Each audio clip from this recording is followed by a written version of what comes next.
আসসালামু আলাইকুম, কেমন আছেন সবাই? আশা করি সবাই ভালো আছেন। আজকে আমি একটা বিষয় নিয়ে কথা বলবো।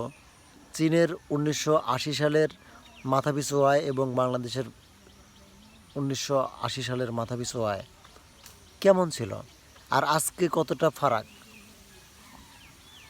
এই ফারাকটা কেন, সেটা নিয়ে আমি আলোচনা করব।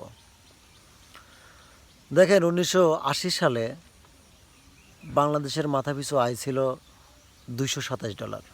সেক্ষেত্রে চীনের আয় কত ছিল আপনি জানেন? ১৯৭৮ সালে চীনের প্রধানমন্ত্রী বলল, সারা পৃথিবীর জন্য চীন উন্মুক্ত, যে কোনো দেশের কোম্পানি আমাদের চীনে এসে ব্যবসা করতে পারবে। মানে চীনের দরজাটা খুলে দিল সারা বিশ্বের জন্য। সেইখান থেকে অনেক দেশের কোম্পানি কিন্তু ওই চীনে গিয়ে তাদের কোম্পানি বানালো এবং তাদের কর্মীদের নিল, তাদের একটা কর্মসংস্থানের একটা জায়গা তৈরি হলো। এর মধ্যে গিয়েছিল অ্যাপেল কোম্পানি, নাইক কোম্পানি, আরও অনেক কোম্পানি আছে। যে বাংলাদেশ গার্মেন্টস শিল্পে বিশ্বের দ্বিতীয়তম, এটা আমাদের একটা গর্বের জায়গা। এই গর্বের জায়গা থেকে আমরা এখন পর্যন্ত ওইখানেই দাঁড়িয়ে আছি। চীন কিন্তু ওইখানে দাঁড়িয়ে নাই। চীনের মাথাপিছু আয় আর বাংলাদেশের মাথাপিছু আয় ১৯৮০ সালে প্রায়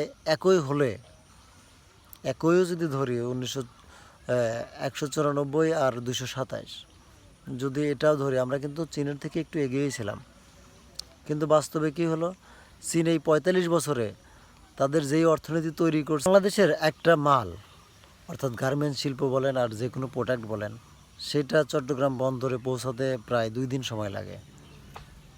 ২ দিন সময় লাগে শুধুমাত্র চট্টগ্রাম পোর্টে পৌঁছাইতে। সেইখানে চীন তাদের শহর থেকে তাদের পোর্টে আসতে সময় লাগে মাত্র ২ ঘন্টা। এতটা এগিয়ে চীন। ট্রান্সপোর্ট সহজ, যার কারণে ব্যবসাও সহজ হয়েছে। এই কারণে সবার পকেটে টাকা থাকে। বাংলাদেশের কৃষক প্রতি সঠিক সময়ে সঠিক উদ্যোগটা নিতে পারেনি, এটাই বাস্তব। শুধুমাত্র এই কারণেই বাংলাদেশ পিছিয়ে আছে। বাংলাদেশ এখন উন্নয়নশীল দেশ, উন্নত দেশ কিন্তু নয়। এখানে দৌড়িয়ে সামনে গেছে, অনেক সামনে চলে গেছে, সেইখানে আমরা কেবলমাত্র হাঁটতেছি। এখনও সময় আছে। আমরা যদি সঠিক সিদ্ধান্ত নিতে পারি তাহলে আমাদেরও ভালো কিছু হবে ইনশাল্লাহ। আমার না হোক, পরবর্তী প্রজন্মের হবে, কিন্তু এখন আমার নাও হতে পারে। আমার মতামতটা আমি জানালাম। আপনারা যদি সেম আমার মতের সাথে এক হন